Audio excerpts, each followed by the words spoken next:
Vocês estão prontos para receber a palavra de Deus? Eu quero que você abra, por gentileza, sua Bíblia, no Evangelho de Mateus, no capítulo 17. Nós vamos ler juntos do versículo 1 até o versículo 9. Eu vou ler na Nova Almeida atualizada e teremos a projeção aqui, se te facilitar. Mas, mesmo se você estiver com outra versão da Bíblia, acompanhe comigo, por gentileza. O texto sagrado diz assim: 6 dias depois, Jesus tomou consigo Pedro e os irmãos Tiago e João e os levou em particular a um alto monte. E Jesus foi transfigurado diante deles. Seu rosto resplandecia como o sol e as suas roupas se tornaram brancas como a luz. E eis que lhes apareceram Moisés e Elias falando com Jesus. Então Pedro, tomando a palavra, disse a Jesus: Senhor, bom é estarmos aqui. Se o Senhor quiser, farei aqui 3 tendas. Uma para o Senhor, outra para Moisés e outra para Elias. Falava ele ainda quando uma nuvem luminosa os envolveu. E eis, vindo da nuvem, uma voz que dizia: Este é meu filho amado, em quem me agrado. Escutem o que ele disse. Ao ouvirem aquela voz, os discípulos caíram de bruços, tomados de grande medo. Jesus aproximou-se, tocou neles, dizendo: Levantem-se e não tenham medo. Então eles, levantando os olhos, não viram mais ninguém a não ser Jesus. Eu quero pedir a gentileza de você repetir essa frase do final do versículo comigo. Se possível, diga comigo: não viram mais ninguém a não ser Jesus. Só mais uma vez: não viram mais ninguém a não ser Jesus. Verso 9 diz: ao descerem do monte, Jesus lhes ordenou: não contem a ninguém o que vocês viram, até que o Filho do Homem ressuscite dentre os mortos. Meu Deus, nós oramos declarando dependência do Senhor, confiança na manifestação da Tua graça e na ação do Teu Espírito Santo, para que a Tua palavra, que é viva e eficaz, mais penetrante do que qualquer espada de 2 gumes, que, como diz a própria Escritura, penetra ao ponto não só de dividir alma e espírito, juntas e medulas, mas é apta para discernir os intentos do coração. Que ela exponha o que está dentro de nós e que ela também deposite dentro de nós um novo nível de compreensão e correspondência à Tua voz e aos Teus princípios. Que a Tua palavra, de fato, trabalhe em nós, não só aqui e agora, mas mesmo depois desta reunião. É a nossa oração em nome do Senhor Jesus. Amém. Bom, eu quero compartilhar com vocês uma mensagem que eu vou intitulá-la de Somente Jesus. Durante essa semana eu tive a oportunidade de falar numa conferência de líderes e, honestamente, por 3 meses eu estava orando porque essa foi uma palavra que Deus me deu para tratar com aquela liderança. Mas foi um assunto que mexeu tanto comigo ao longo desses 3 meses que eu acabei entendendo a importância de fazer uma versão não tão ministerial da mensagem como tivemos com os pastores, mas aplicar esses princípios para a nossa caminhada com Deus. Qual era o propósito dessa experiência aqui registrada? Para mim é evidente que ela não era algo exclusivo para Pedro, Tiago e João. Embora esses 3 dos 12 apóstolos estivessem com o Senhor e foram, nas palavras de Pedro, na sua 2ª epístola, no capítulo 1, foram testemunhas oculares da sua majestade por ocasião desse ocorrido, o Senhor Jesus fala para eles no versículo 9, não contem a experiência a ninguém até que. Então até que é o prazo de validade. O Senhor estava dizendo para eles: vocês vão guardar silêncio, vocês vão evitar falar do assunto até que o Filho do Homem ressuscite dentre os mortos. Em outras palavras, Jesus estava dizendo: no momento certo, depois da minha ressurreição, tornem pública a experiência, contem para os outros. E dos 4 evangelhos, os 3 primeiros que chamamos os evangelhos sinóticos, eles têm uma construção dos relatos da vida de Jesus, dos seus ensinos, dos seus milagres, muito semelhante. Todos eles compartilham a experiência. Pedro, como eu disse, menciona na sua 2ª epístola aquilo que aconteceu, o que me faz de fato acreditar que os apóstolos usaram isso como parte do seu ensino. Não era apenas um comunicado de algo que aconteceu na vida deles ou no ministério de Jesus, mas era parte de um ensino. Então qual era o propósito da experiência? Antes de pensarmos no que Deus queria que aprendêssemos, é evidente que quando Jesus se transfigura, e o texto está dizendo: seu rosto resplandecia como o sol, suas roupas, verso 2, se tornaram brancas como a luz. Marcos capítulo 9 dá um detalhe um pouquinho né, diferente, eu diria complementar, não diferente. Suas roupas se tornaram resplandecentes de um branco muito intenso, como nenhum lavandeiro do mundo as poderia alvejar. Não é apenas a glória de Deus vista no rosto do Senhor Jesus. A Bíblia diz que suas vestes mudam, né? Aquela experiência que obviamente foi impactante tinha um propósito: glorificar a Cristo. Lá adiante, daqui a pouco leremos o texto de Pedro. O apóstolo Pedro, falando dessa experiência, diz que Jesus recebeu honra e glória da parte de Deus Pai. O Evangelho de Lucas também registra que não apenas Moisés e Elias apareceram em glória, mas que eles viram a glória de Jesus. Portanto, o propósito dessa experiência era glorificar a Jesus.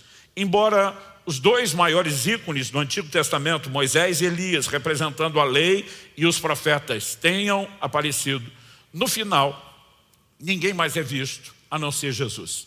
E é daí que eu quero tirar o tema da mensagem: somente Jesus. No final das contas, no frigir dos ovos, como diria a geração de meus pais, eu honestamente nunca entendi muito por que é que chegaram a usar essa expressão. O que de fato conta, o que resta, o que fica, o que tem importância é o Senhor Jesus. Essa mensagem ela tem um propósito: é resgatarmos com clareza e pontuarmos com clareza aquilo que deveria ser o tempo todo o centro do Evangelho: Cristo. O Evangelho, ele carrega na sua essência a centralidade de Cristo. No entanto, ao longo dos séculos, desde o início da igreja, nós temos visto alterações, mas talvez como nunca antes, nós temos o que eu tenho definido de um evangelho transgênico. O evangelho tem se tornado cada vez mais antropocêntrico, ou seja, o homem no centro e não o Senhor Jesus. E parte daquilo que nós podemos classificar de fundamento bíblico da nossa doutrina é o que eu quero classificar aqui como a proeminência de Cristo.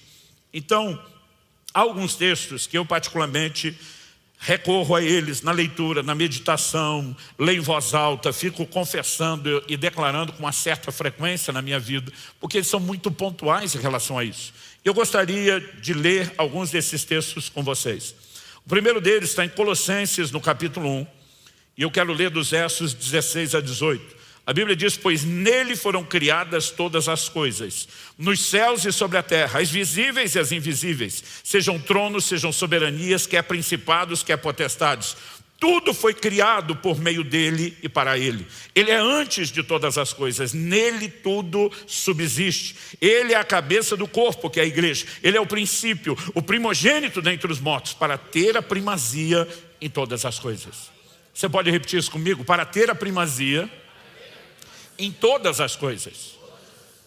Depois Efésios capítulo 1, de 20 a 23, falando sobre a ação de Deus, diz: ele exerceu esse poder em Cristo, ressuscitando dentre os mortos e fazendo sentar à sua direita nas regiões celestiais, acima de todo principado, potestade, poder, domínio e de todo nome que se possa mencionar, não só no presente século, mas também no vindouro. E sujeitou todas as coisas debaixo dos pés de Cristo, e para ser o cabeça sobre todas as coisas, o deu à igreja, a qual é o seu corpo, a plenitude daquele que a tudo enche em todas as coisas. Colocou tudo debaixo, todas as coisas debaixo dos pés de Cristo. Filipenses capítulo 2, de 9 a 11. Por isso também Deus o exaltou sobremaneira e lhe deu o nome que está acima de todo nome, para que ao nome de Jesus se dobre todo o joelho, nos céus, na terra e debaixo da terra, e toda língua confesse que Jesus Cristo é Senhor, para a glória de Deus Pai. Quando olhamos a própria declaração de Jesus aos judeus, em João 5,39, ele diz: examinais as escrituras, porque julgais ter nelas a vida eterna, e são elas que testificam a respeito de mim. Na teologia nós definimos e classificamos isso como convergência bíblica. Tudo na Escritura converge na pessoa de Jesus. Não apenas porque elas profeticamente anunciavam de forma antecipada a sua vinda, a sua obra, mas elas convergem no sentido de apontar para Ele como centro, como a razão, como motivo de todas as coisas. Nele tudo subsiste. A Bíblia diz que tudo é dele, por meio dele, e no final das contas, como propósito, é para Ele. Ou seja, Ele é o centro de tudo e Ele tem a proeminência. E nós precisamos olhar para essas verdades e tratá-las de forma inegociável. O apóstolo Pedro, posteriormente, explicaria essa experiência, que ele mesmo testemunhou com as seguintes palavras, 2 de Pedro, capítulo 1, de 16 a 19. Porque não lhe demos a conhecer o poder e a vinda de nosso Senhor Jesus Cristo, seguindo fábulas engenhosamente inventadas, mas nós mesmos fomos testemunhas oculares da sua majestade. Porque ele recebeu glória e honra da parte de Deus Pai, quando pela suprema glória lhe foi enviada a seguinte voz: este é o meu Filho amado, em quem me agrado. Ora, nós ouvimos essa voz vinda do céu, quando estávamos com ele no Monte Santo. Assim, temos ainda mais segura a palavra profética, e vocês fazem bem em dar atenção a ela, como uma luz que brilha em lugar escuro, até que o dia clareie e a estrela da alva nasça no coração de vocês. Ele obviamente trata da obra de Deus como ainda não concluída, como não terminada, e ele está falando que até que o dia clareie, até que a estrela d'alva nasça no coração de cada um de nós, nós temos uma palavra profética, uma luz que brilha. Ela estabelece uma referência, e essa palavra é o próprio Cristo. Ele é o verbo, ele é o centro de todas as coisas. E nós precisamos voltar a esses fundamentos, porque tudo aquilo que Deus quer fazer na minha vida, na sua vida, nas nossas vidas, tem um propósito: glorificar a Jesus Cristo. A proeminência do Senhor Jesus em todas as coisas precisa ser compreendida e precisa ser destacada. E 2 Tessalonicenses, no capítulo 1, nos versos 11 e 12, o apóstolo Paulo diz assim: por isso também não cessamos de orar por vocês. Gente, ter gente orando é ótimo. Ter gente do calibre do apóstolo Paulo orando, melhor ainda. Ter gente como Paulo dizendo que não cessa de orar, que está orando o tempo todo, nem se fale. Pelo que Paulo orava: não cessamos de orar por vocês, pedindo que o nosso Deus os torne dignos da sua vocação. Eu e você precisamos corresponder com dignidade ao chamado do Evangelho. Paulo fala disso também em Filipenses 1:27, vivei de modo digno da vocação com que foste chamados. Mas ao mesmo tempo que é um imperativo nos chamando a isso, ele intercedia, que nosso Deus os torne dignos da sua vocação e cumpra com poder. Essa expressão para mim também merece destaque: cumpra com poder todo o propósito de bondade e obra de fé. Ele disse: eu estou aqui na luta, na peleja, em oração, intercessão, clamando que todo o propósito de Deus se cumpra na vida de vocês, o propósito de bondade, a obra de fé. Por qual razão? Qual o motivo de tudo isso? Ele conclui com a seguinte expressão: a fim de que o nome de nosso Senhor Jesus seja glorificado em vocês, e vocês sejam glorificados nele, segundo a graça do nosso Deus e do Senhor Jesus Cristo. No final das contas, é tudo sobre ele. É tudo por causa dele. E eu e você precisamos de fato entender, isso não é assunto periférico na doutrina cristã. O cerne do Evangelho é a própria pessoa do Senhor Jesus. E essa proeminência de Cristo, ela precisa ser destacada, ensinada, eu diria um pouquinho mais até. Ela precisa, na verdade, ser restaurada, porque nós temos perdido um pouco o foco. Eu quero, estabelecido esse fundamento, chamar a sua atenção para que a gente olhe para esse texto de Mateus 17 e procure entender um pouco mais essa mensagem. Eu quero começar aqui agora a avaliação do texto, depois de ter estabelecido, em primeiro lugar, o fundamento da proeminência de Cristo, com um questionamento: quem é mais importante? E obviamente, ao estabelecer esse pano de fundo doutrinário, a gente já está apontando para Jesus. Ao destacar o tema da mensagem, somente Jesus, eu já estou respondendo a pergunta antes da gente discutir um pouco mais o assunto. Quando Moisés e Elias, repito, são os maiores ícones no Antigo Testamento, aparecem, falam com Jesus, nós precisamos entender até por que eles apareceram e o que é que eles vieram conversar. Mas no final das contas não sobe mais ninguém. Quem brilha de forma diferenciada é o Senhor Jesus. E quem fica é o Senhor Jesus, porque tudo diz respeito a Ele. Então a pergunta é: quem é mais importante? Evidentemente, era o Senhor Jesus. Mas Pedro olha para Jesus e ele simplesmente nivela Jesus com Moisés e Elias. Ele está tratando Moisés e Elias diferente dele, de Tiago e João. É só você fazer a conta. Quem que está lá no monte? Jesus, Pedro, Tiago e João. Agora aparecem mais dois, Moisés e Elias.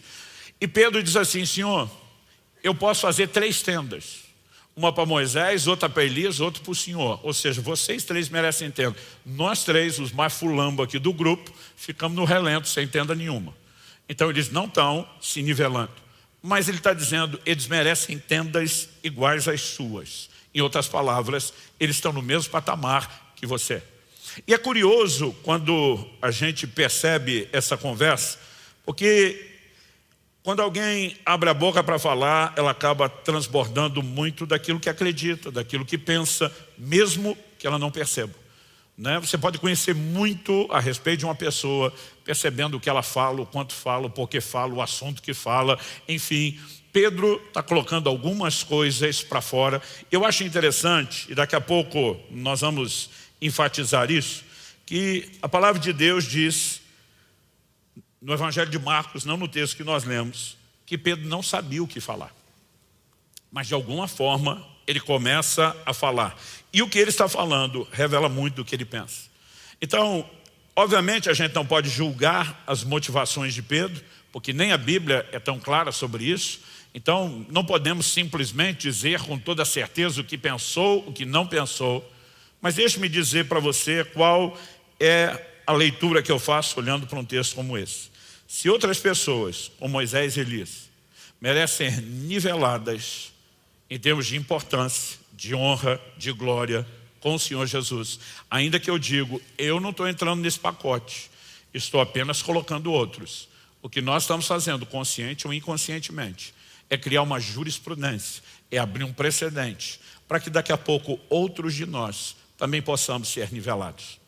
E algo que eu percebo ser perigoso quando falamos do coração humano, é o que está lá em Jeremias, no capítulo 17. A Bíblia diz que o coração do homem é enganoso.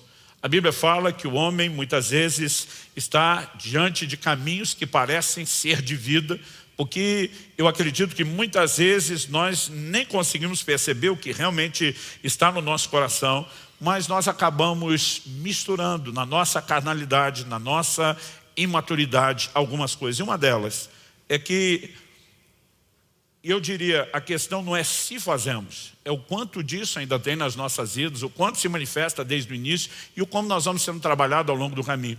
É que muitas vezes nós abraçamos o Evangelho, o próprio relacionamento com o Senhor, sempre interessados em algum nível de promoção pessoal, consciente ou inconscientemente. Em Marcos, no capítulo 10, nós temos o clássico relato dos versículos 35 a 37.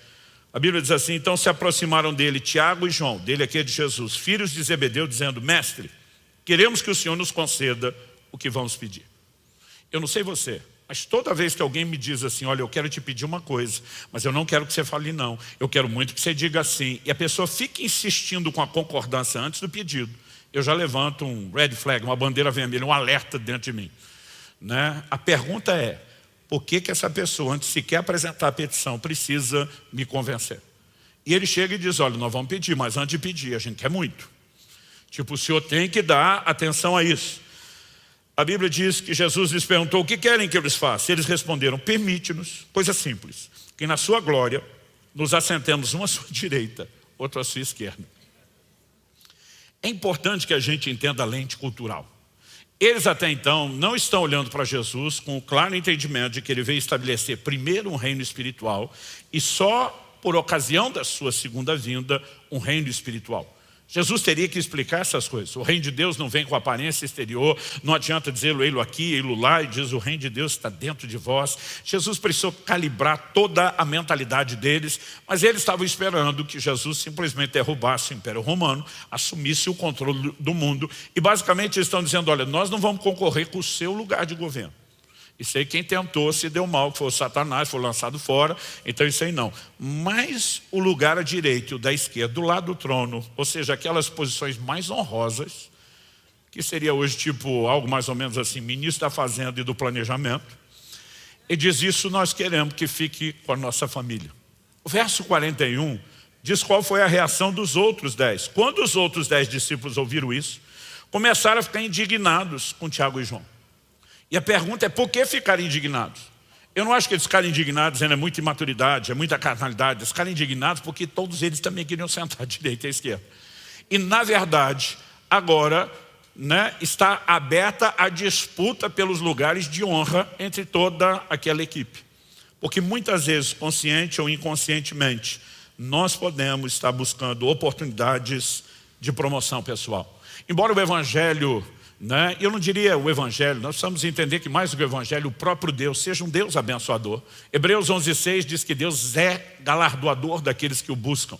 Isso não é algo apenas que Ele faz. O que Ele faz é uma extensão do que Ele é. Então a Bíblia diz que Ele é galardoador. Eu não quero colocar aqui em xeque se existe ou não bênção, se existe ou não intervenções da parte de Deus. O problema é muitas vezes o filtro que eu e você carregamos. É o como nós lidamos com o próprio Deus, com o relacionamento com Ele. Porque muitas vezes Ele não é o fim, Ele é apenas o meio para que a gente, através dele, consiga o fim que a gente quer. Isso bagunça completamente a nossa relação com Ele. Então, ao olhar para isso, eu acredito que nós precisamos entender o próprio propósito da aparição de Moisés e Elias. Mateus e Marcos registram que eles falavam, ou seja, conversavam com Jesus. Mas é só o Evangelho de Lucas que registra o teor da conversa. Lucas capítulo 9, 30 e 31 diz assim: e eis que 2 homens falavam com ele. Eram Moisés e Elias que apareceram em glória e falavam da morte de Jesus que ele estava para cumprir em Jerusalém. O propósito daquela conversa é justamente aquilo pelo qual Cristo veio a esse mundo e se fez homem. O seu sacrifício por nós, a morte na cruz. Existe naquele momento, seja orientação, seja esclarecimento, seja encorajamento. A Bíblia não é clara sobre o teor da conversa, mas ela aponta para aquilo que é o centro da obra de Deus, a própria morte e o sacrifício de Jesus. Apesar que a Bíblia diz que esses 2 apareceram em glória. Quem tem o rosto brilhando como o sol, quem tem as vestes brilhando de forma diferenciada é o Senhor Jesus. E o verso seguinte, Lucas 9, 32 diz: Pedro e seus companheiros estavam caindo de sono, mas conservando-se acordados, viram a glória de Jesus e os 2 homens que estavam com ele. A percepção da glória de Jesus, ela é destacada, mas ainda assim nós vemos que Pedro está empolgado com Moisés e Elias. Aliás, Lucas, no capítulo 9, diz que a iniciativa de Pedro de dizer vamos fazer 3 tendas é quando os 2 já estavam começando a se distanciar. Tipo, não pode ir embora não. Esse negócio de ficar só Jesus, não, nós precisamos deles, nós precisamos do time completo, nós precisamos de toda a elite, essa gente famosa do Antigo Testamento aqui conosco. E de alguma forma nós precisamos entender que o valor da lei e dos profetas, que é o que Moisés e Elias representam, é justamente o fato de que eles sempre apontaram para o sacrifício de Cristo. Mateus 11, verso 13, Jesus diz: a lei e os profetas profetizaram até João.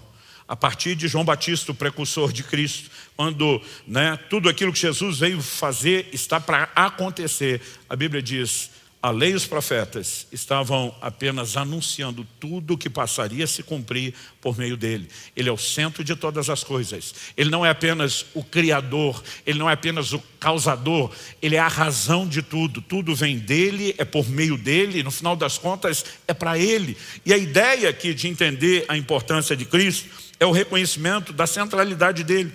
Mas muitas vezes nós acabamos misturando as coisas. Então, deixa eu dar aqui alguns exemplos.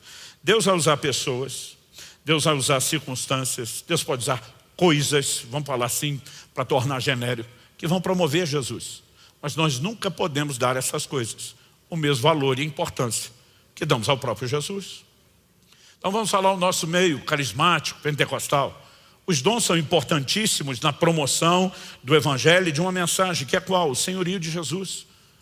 Em 1 Coríntios 12, quando Paulo vai falar sobre os dons, ele diz: ninguém pode afirmar Senhor Jesus, a não ser pelo Espírito Santo. Paulo abre o assunto da discussão dos dons, dizendo que o propósito é promover o senhorio de Cristo.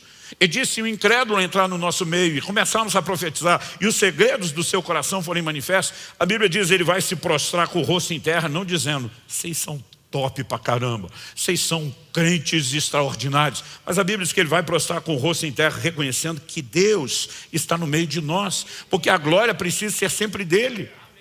Paulo diz em Romanos, no capítulo 15, a partir do verso 18, e ali entrando no 19, ele diz: eu não ousarei discorrer sobre coisa alguma, a não ser daquelas que Cristo tem feito por intermédio de mim. E aí ele vai falar de sinais, prodígios e milagres. Agora observe, Paulo não está se apresentando dizendo eu sou o cara. Ele está falando daquilo que Cristo fez por meio de mim. Em outras palavras, quem fez foi Ele. A honra é dele, a glória é para Ele. E sabe, me perturba quando eu vejo pessoas apresentando testemunhos, são conduzidos de uma forma perigosa. Quando eu cheguei na igreja tal, minha vida estava assim e ela mudou.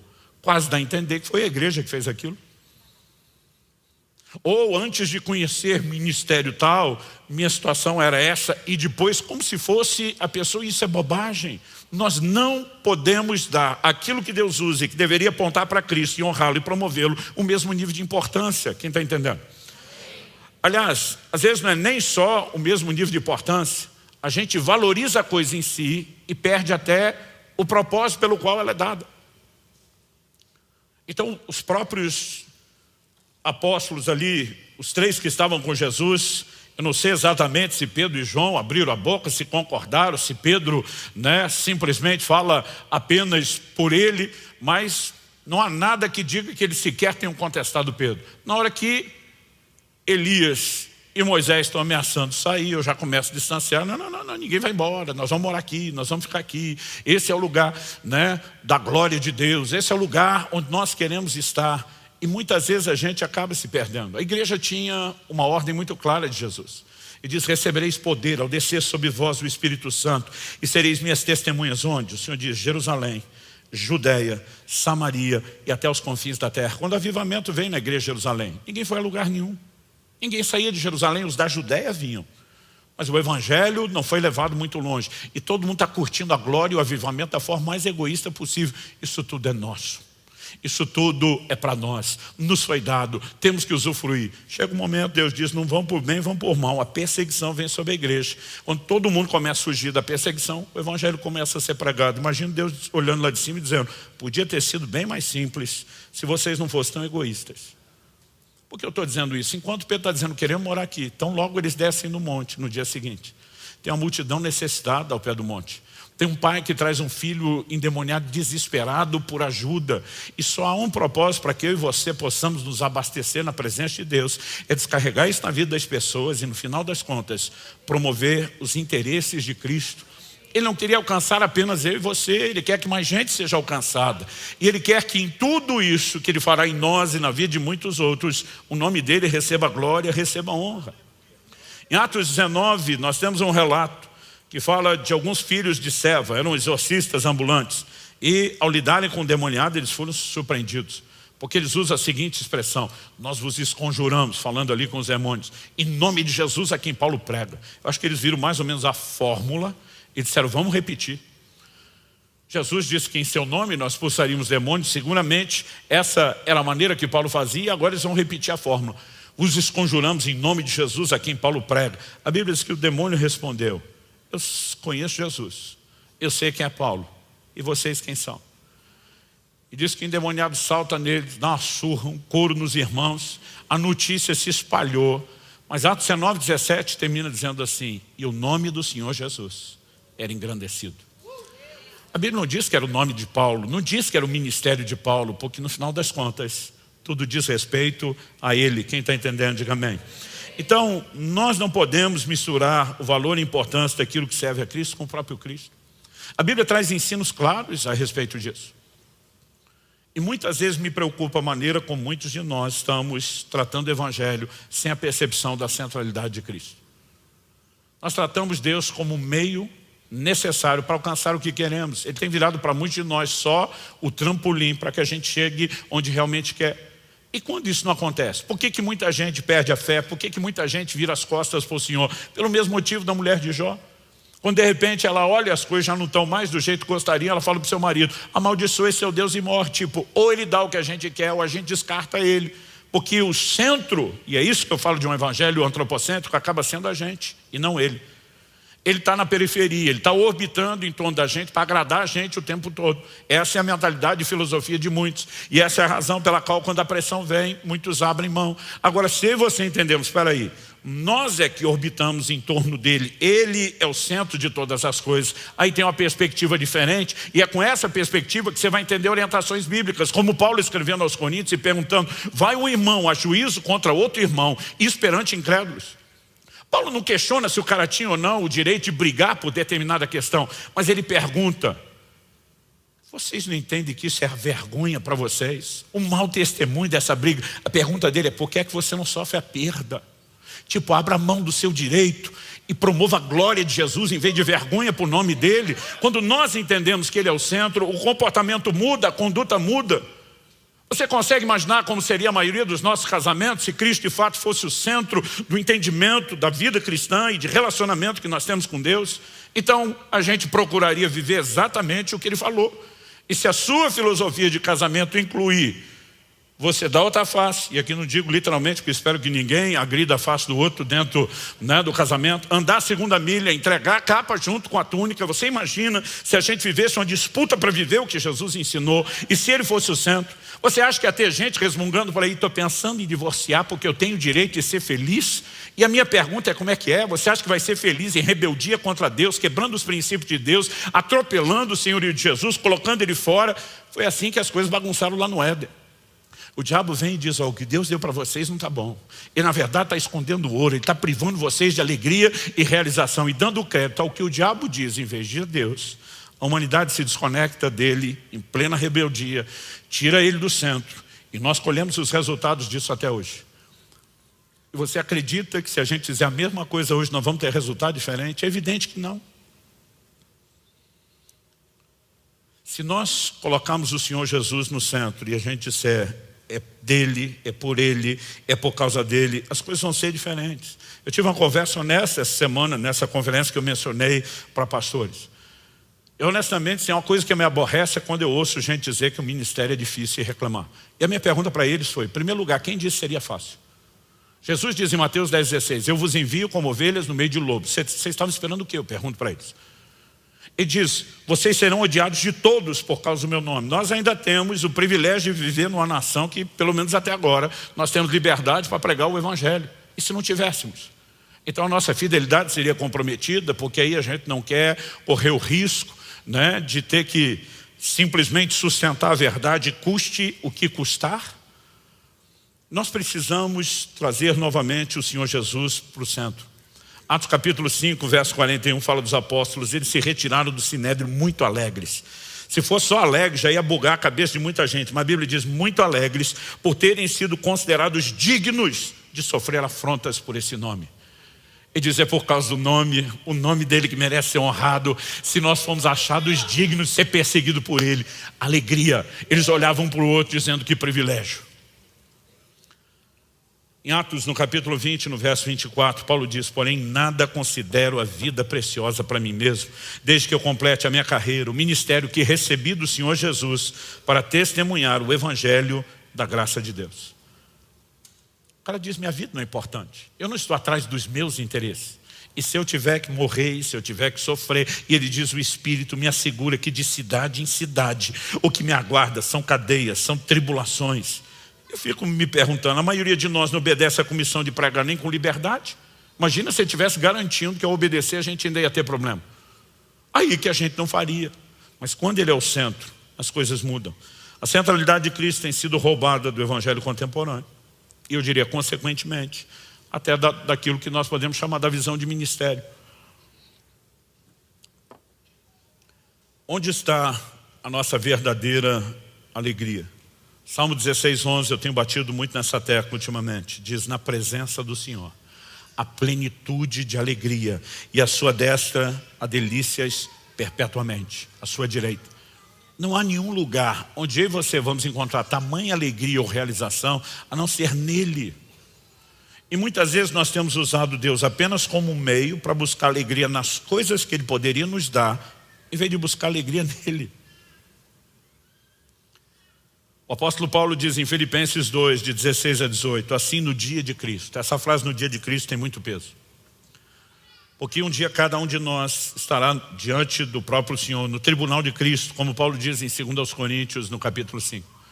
E haverá prestação de contas, nós vamos ser recompensa de tudo aquilo que fizemos por meio do corpo. Então, a maioria de nós deveria pensar, não na vida terrena, mas no investimento que fazemos da nossa vida aqui, em relação ao que teremos lá.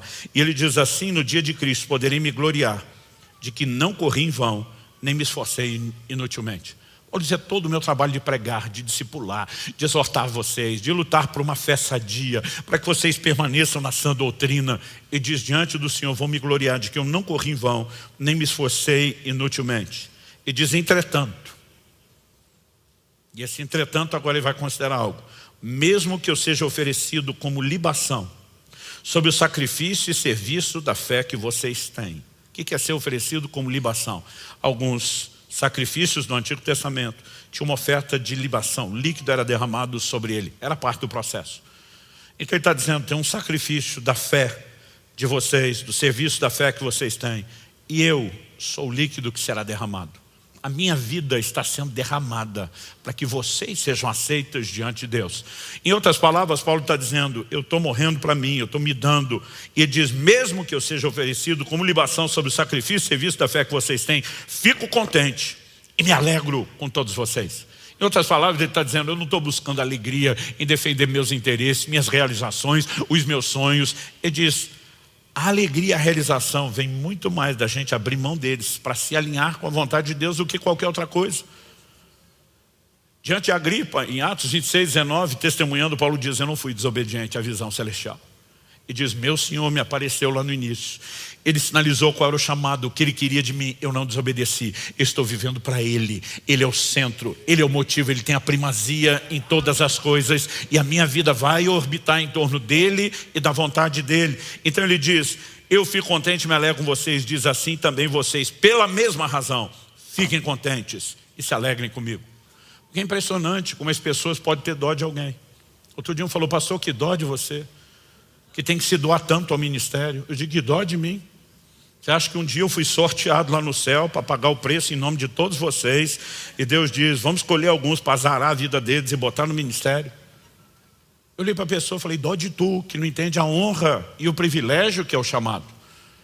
Eu lembro de uma ocasião, outro dia, num desses jejuns prolongados, sentei com o pessoal, porque queria estar mesmo só para conversar. O povo ia estar compartilhando o reino de Deus, falando da palavra, testemunhando, né, compartilhando experiência. Eu estou lá no meio do bolo e um olha para mim e diz, que dó do senhor. Falei, dó porque o senhor não está comendo. Nesse dia eu não falei, eu só pensei, falei, dó de tu, que acha que realização é isso que está aí na sua frente, em vez de abrir mão dessas coisas por algo maior, por algo melhor. Sabe, nós precisamos passar a repensar, gente, o Evangelho e a forma correta de relacionar com o Senhor e devolver ao Evangelho a centralidade de Cristo. Quem está entendendo? Para terminar, eu quero chamar a sua atenção para algo aqui que para mim é muito importante nesse texto. Em Mateus 17, quando Pedro começa a falar, se o Senhor quiser, eu vou fazer 3 tendas, uma para o Senhor, outra para Moisés, outra para Elias. O verso 5 diz assim, falava ele ainda, ou seja, Pedro não tinha terminado a fala nem o raciocínio. Falava ele ainda quando uma nuvem luminosa os envolveu. E eis vindo da nuvem uma voz que dizia, este é meu filho amado, em quem me agrado. Escutem o que ele diz. Outra tradução diz, a ele ouvi. Traduzindo, Pedro, cala sua boca. Para de falar e ouça ele. Então, em terceiro e último lugar, eu quero fazer um outro questionamento. Segundo lugar, depois de falar da proeminência de Cristo, perguntamos quem é mais importante. O terceiro, um desdobramento disso é, quem está falando? Outro dia, um irmão me abordou em algum lugar. Eu não me lembro onde eu estava. Mas ele me abordou, ele estava emocionado. Falou, pastor, o senhor não tem noção do impacto que foi sua vida, na minha vida. Seus ensinos, mesmo à distância, me mudaram. E ele começa a testemunhar e eu, glória a Deus. Eu falo, olha, eu fico feliz que você esteja compartilhando a glória dele. O incentivo para continuar é nosso. Mas pensa num cara que não parava de falar. Mas não parava de falar. Interessante que ele só falava dele e dele e dele. E quando finalmente terminou o tempo que ele conseguiu, eu não tinha podido falar absolutamente nada, coisa nenhuma para ele. Eu fiquei pensando, se eu sou tão importante na vida dele, por que é que não me deu a chance de falar nada? Nem para ajudar ele a continuar a crescer. E sabe, eu não estou contando isso para tentar apresentar a ideia de que eu acho, que eu preciso de reconhecimento, não é isso.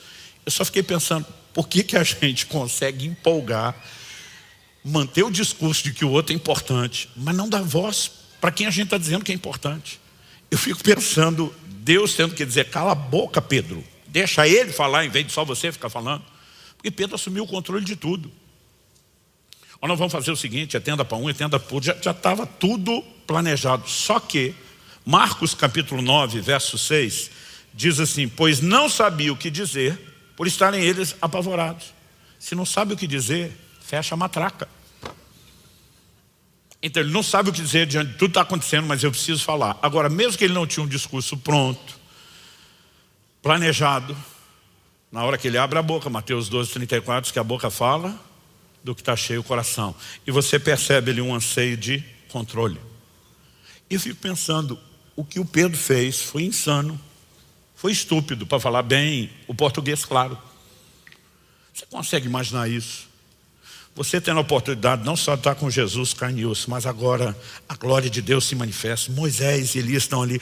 Eu às vezes sento em algumas mesas com pastores experientes, gente que tem história, e eu penso, se eu abrir minha boca vai ser no fim, depois de ouvir todo mundo. Agora você está com Jesus, numa manifestação como essa, que não dá para olhá-lo como um comum, que talvez seja a ideia que eles pudessem ter no dia a dia. E ainda assim você não para de falar. E uma voz tem que vir do céu dizer, ouça ele. Eu fico pensando, Pedro, tu foi um vacilão. Mas é fácil a gente jogar pedra no Pedro. É fácil a gente jogar pedra em qualquer outra. A pergunta é, será que a nossa vida de oração não reflete exatamente o que Pedro fez? Isso estamos falando daqueles que oram, porque a maioria, vou dizer a maioria que pode ser injusto, muito crente nem orar ora. Mas dos que oram, será que a nossa vida de oração não é igual a de Pedro? A gente está lá e a gente fala, e fala, e fala, e fala, e fala, mas não ouve. E a gente diz para ele como a gente quer que sejam as coisas. Gente, eu comecei a examinar a minha vida de oração. E eu dediquei muito à oração no início do ministério. A maior parte do tempo eu orava para Deus fazer tudo que eu queria. Tudo que eu imaginava, tudo que eu sonhava, como achava que tinha que ser. Todo o tempo era focado no jeito que a gente queria. Mas a pergunta é, embora a oração possa envolver a ideia e a possibilidade de que eu e você consigamos de Deus algo que a gente quer, ela não pode ser definida em essência, de forma completa, absoluta, por esse parâmetro. Eu tenho repetido essa frase há muitos anos. Oração não é apenas o meio através do qual eu e você conseguimos de Deus tudo que a gente quer.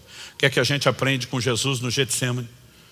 Onde ele dobra os seus joelhos para diante do Pai e dizer, seja feita não a minha, mas a sua vontade. Jesus está nos ensinando que a oração também deveria ser em contrapartida. O meio através do qual Deus consegue de nós o que Ele quer. Tiago 4,13, vocês que dizem, hoje ou amanhã iremos a tal cidade, negociaremos, ganharemos dinheiro, deveriam dizer, se o Senhor quiser.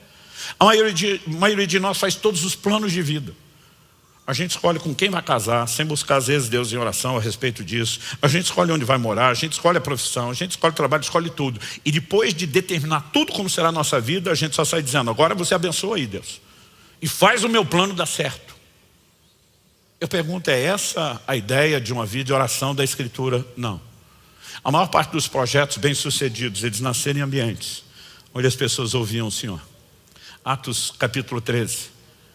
A liderança da igreja de Antioquia, reunida, jejuando, adorando o Senhor, estão ali ministrando o Senhor, para tudo o resto, nada é importante, vamos estar com Ele. A Bíblia diz, e disse o Espírito Santo, separai-me a Paulo e Barnabé para a obra a que eu os tenho chamado. O que é que Deus fala com Moisés no monte? 40 dias, distante de tudo e de todos lá com o Senhor. Deus diz, tenho cuidado de fazer conforme o modelo que te foi mostrado no monte. Deus está dizendo, a planta da construção é minha. Você só é alguém que executa o meu plano, a minha vontade. E a maioria de nós não tem entrado nesse lugar. E eu não estou falando isso para te apontar o dedo, para jogar pedra em você. Honestamente, eu fico me perguntando o como ou o quanto eu queria ter ouvido um ensino tão claro como esse desde o início da minha caminhada. Porque às vezes a gente demora muito tempo para aprender o que poderia ter entendido mais rápido, com clareza. Quando Jesus ora e chora no Getsemane, dizendo, se possível, passa de mim esse cálice. Essa talvez seja uma das questões ou perguntas bíblicas que eu mais ouvi até hoje. Pastor, o que significa passa de mim esse cálice? Cálice na Bíblia tem a ideia de sofrimento. No ensino de Jesus não é diferente. Num outro momento, quando ele pergunta a Tiago e João, vocês podem beber do cálice que eu vou beber? Eles respondem, podemos. E ele garante, vocês vão beber. Aliás, Tiago, o irmão de João, foi o primeiro mártir de todos, os apóstolos. O livro de Hebreus interpreta essa fala de Jesus dizendo o seguinte, Hebreus 5, 7 a 9. Ele, Jesus, nos dias da sua carne, tendo oferecido com forte clamor e lágrimas, orações e súplicas a quem o podia livrar da morte.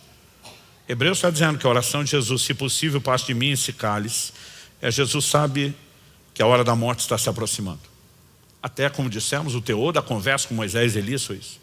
E agora, diante de Deus, como um homem, entenda isso, e está apavorado, dizendo: Deus, se tiver um plano B, se tiver um jeito de evitar esse nível de morte e sofrimento, isso é como eu me sinto, mas eu não quero pleitear a minha vontade em colisão com a sua. Que a tua vontade prevaleça, que a tua vontade seja feita. Naquele momento, e o texto diz, ele foi ouvido por causa da sua piedade. Mas embora sendo filho, aprendeu a obediência pelas coisas que sofreu e tendo sido aperfeiçoado, tornou-se o autor da salvação eterna para todos os que lhe obedecem. Autor da salvação para os que lhe obedecem. Eu nunca vi um assunto ser tão relativizado em tempos modernos como a obediência. As pessoas inventaram um tipo de graça onde não existe necessidade de obediência alguma e você pode desobedecer à vontade, porque Deus te ama pelo que você é, não pelo que você faz. Distorção atrás de distorção, heresia atrás de heresia, distorção maligna atrás de distorção maligna, para roubar a centralidade da nossa resposta: obediência. Ele é o Senhor. Que senhorio é esse? Jesus diz: por que vocês me chamam Senhor e não faz o que eu mando? Que evangelho é esse onde a gente diz que Ele é Senhor, mas a gente vive do jeito que quer e Ele é que se curva às nossas vontades? Pastor, não me pregaram esse evangelho. Você deveria ter lido as letrinhas pequenas do contrato antes de assinar. Sabe, nós precisamos resgatar a centralidade, a proeminência de Cristo e o senhorio dele. Quando nós falamos para Deus em oração, tudo aquilo que a gente sonha, tudo aquilo que a gente deseja dele, para a nossa vida, para o nosso ministério, nós não o ouvimos. Então a minha pergunta é: o que o Senhor tem planejado para a sua vida? O Todinho honestamente falou: pastor, não faço a menor ideia. Falei: você está vivendo todo esse tempo sem fazer a menor ideia? Eu falei: será que isso não deveria ocupar um lugar importante em termos de buscar o que Ele tem? E mesmo que você não ouça uma sinalização, gastar tanto tempo em oração e rendição, que pelo menos Ele possa intervir e estabelecer a vontade dEle. Eu vou repetir o que eu falei antes. Eu não estou aqui te apontando o dedo, eu espero te ajudar. Eu não estou te julgando pelo seu passado, nem pelo seu presente. Eu espero estar te abrindo uma nova oportunidade de futuro. Escolhas podem ser feitas. Minha esposa me perguntou no ano passado, quando eu estava perto de completar meus 50 anos: como está sentindo? Eu falei: estou em crise. Ela falou: nós estamos vivendo o melhor momento da nossa vida. Eu falei: eu sei, em todas as áreas. No nível pessoal, no nível familiar, no nível ministerial. Ela falou: você está melhor hoje aos 50 do que aos 30. Depois que entendeu, cuidado da saúde, uma série de coisas. Eu falei: eu sei, mas estou em crise. Ela falou: qual é a crise? Eu falei: amor, durante anos, nós completamos agora em início de novembro, 28 anos casados. Falei: durante anos a gente quis tanta coisa que a gente não podia.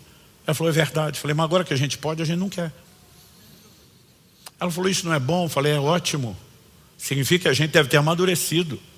Falei: mas a pergunta é: por que a gente passou tanto tempo querendo coisa que a gente não precisava?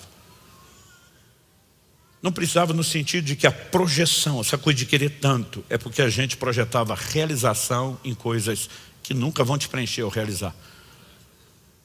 Se as coisas preenchessem ou realizassem, os ricos seriam os mais felizes da terra. E você pode olhar a vida de muitos deles: quanto mais cresce finança, fama, reconhecimento, mais miserável a vida deles se torna. Porque nada pode preencher o homem. Tudo o que eu e você precisamos está nele e nesse entendimento do senhorio dele.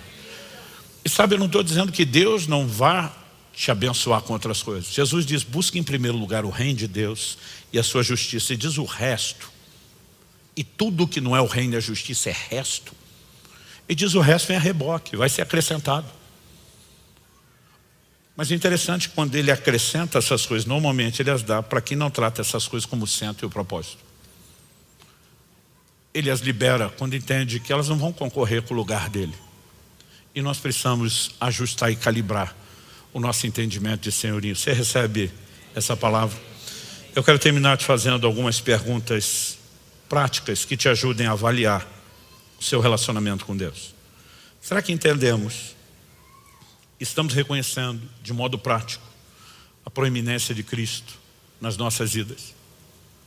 Ou de vez em quando nós estamos imaginando que a gente pode surfar na onda com ele e ter algum nível de promoção ou lucro pessoal.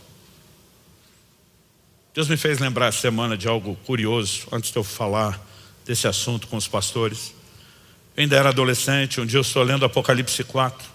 Eu chego no versículo 4 que diz que a volta do trono de Deus, onde o Senhor Jesus está sentado com ele.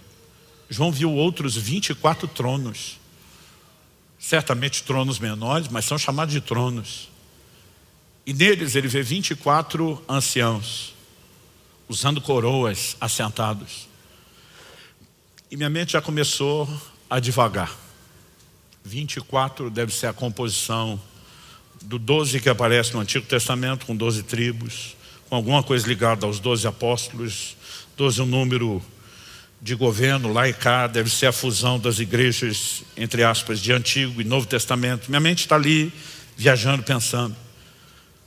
Mas uma coisa que eu não consigo parar de pensar é: a Bíblia não diz quem são as pessoas. Não diz se necessariamente são os 12 filhos de Jacó e os 12 apóstolos. Em relação aos anciãos, não. E aí um pensamento passa pela minha mente: será que algum desses tronos a vaga ainda está em aberto? Será que existe alguma chance de fazer alguma coisa para estar nesse time e sentar num trono desse e usar uma coroa dessa? Dá um desconto. Estou falando da imaturidade de um adolescente, não só a imaturidade da idade cronológica, da falta de relacionamento com Deus. E ali, de alguma forma, sem nenhuma promessa, eu inventei uma possibilidade. E não era uma promoção qualquer. Eu não conseguia parar de pensar nisso. Sentar num trono desse com coroa na cabeça, maluco, sem concorrer com o lugar dele. Aquele bicho parece que tinha me picado. Mas eu continuei lendo o texto, até chegar no versículo 10. Em Apocalipse, no capítulo 4, no versículo 10, meus olhos parece que se abriram. Porque o texto diz: e os 24 anciãos se prostravam diante daquele que está sentado no trono. Adoravam o que vive para todo sempre. E depositavam as suas coroas diante do trono, proclamando: tu és digno, Senhor e Deus nosso, de receber a glória, a honra e o poder, porque criaste todas as coisas e por tua vontade elas vieram a existir e foram criadas. O entendimento de que tudo é dele, por ele e para ele faz com que qualquer um de nós que recebeu um trono e uma coroa imediatamente desça dele, se prostre diante da majestade, tire aquela coroa, deposite aos pés dele, para dizer: a glória e a honra é sua e somente sua. Naquele dia, o Espírito Santo falou comigo: qualquer trono e coroa que você possa ser colocado um dia, mesmo que não seja isso que você está olhando, só existe uma razão para que você ocupe o trono ou a coroa: é a capacidade de rapidamente descer de lá, colocar a cara no chão, depositar a coroa aos pés do Senhor e dar glória a Ele. Sabe, levariam anos e é um processo de aprendizado que ainda continua. Não posso ser que eu cheguei lá. Nós precisamos nos questionar se estamos reconhecendo de forma prática a proeminência do Senhor. Será que a nossa visão e prática cristã reflete a centralidade de Cristo? Eu e você precisamos questionar isso. E falando da nossa vida de oração, será que temos ouvido a Jesus? Ou nossa vida de oração segue sendo apenas sobre aquilo que queremos? Vou falar mais uma vez, não vim te apontar o dedo, e Deus não me levou a falar dessas coisas para julgar você, mas é uma oportunidade de ajuda, e uma poderosa ajuda que Ele nos oferece, não só trazendo orientação de princípios, mas por meio da palavra Ele consegue trazer à tona aquilo que está no nosso coração, como diz Hebreus 4:12. E Ele só expõe para que possa ser tratado, para que eu e você sejamos aperfeiçoados. Eu gostaria que nós pudéssemos terminar esse culto com um momento de rendição ao Senhor. Você pode fazer isso como achar melhor. Você pode fazer isso sentado, você pode fazer isso em pé. Mas se você puder, e talvez a gente possa fazer aí no lugar, nas cadeiras, Eu gostaria de abrir a possibilidade, não exigir. Alguns podem até ter alguma limitação ou dificuldade física. Mas se você puder, eu gostaria que talvez a gente tirasse alguns momentos para dobrar os joelhos diante dele. Essa é uma figura muito forte na Bíblia de rendição. Eu gostaria de te chamar a reafirmar o senhorio dele. Reafirmar o senhorio dele sobre a sua vida. A Bíblia fala sobre confessar Jesus não apenas Salvador, mas Senhor das nossas vidas.